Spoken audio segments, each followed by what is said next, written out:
Pemasukan negara bukan pajak atau PNBP pada 2020 masih didominasi kontribusi dari sektor minyak dan gas.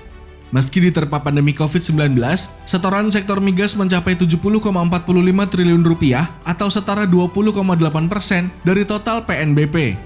Jumlah ini lebih besar dibandingkan dengan PNBP sumber daya alam lainnya seperti mineral dan batu bara. Sektor minerba pada 2020 hanya menyumbangkan 34,65 triliun rupiah atau 10,2% dari PNBP.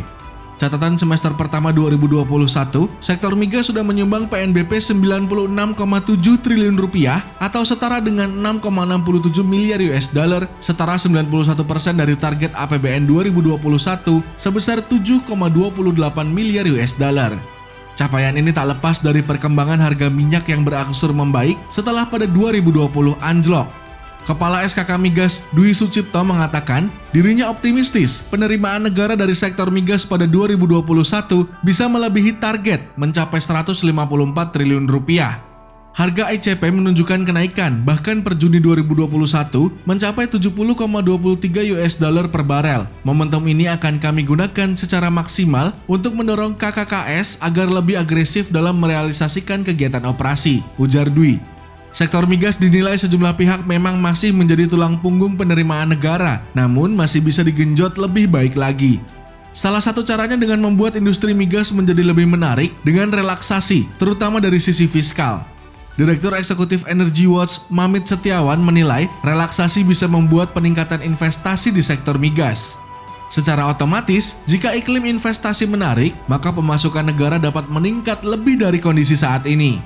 Jika memang bisa menumbuhkan iklim investasi yang berujung pada peningkatan pendapatan, terutama PNBP, tidak ada salahnya pemerintah berkurang penerimaannya. Sama halnya waktu pemerintah mengambil keputusan untuk mengurangi penerimaan saat harga gas 6 US dollar per MMBTU, katanya kepada Bisnis Kamis 22 Juli.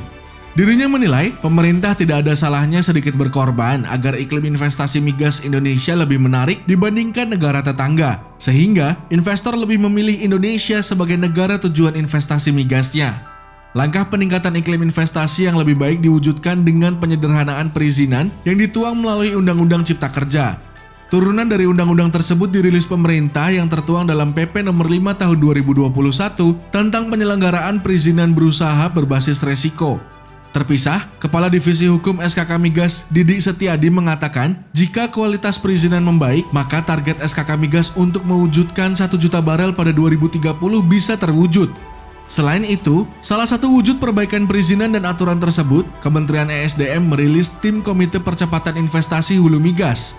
Tim ini nantinya akan menginventarisasi dan identifikasi jenis dan tata waktu perizinan untuk seluruh kegiatan usaha hulu migas.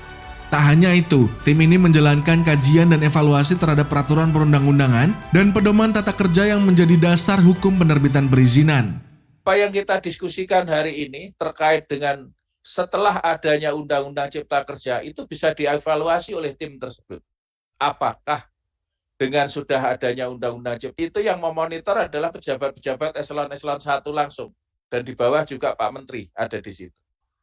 Ia berharap hal ini bisa memperbaiki masalah perizinan di hulu migas yang selama ini dia nilai justru lambat di level bawah dan memperbaiki peraturan yang diidentifikasi masih lambat di hulu migas.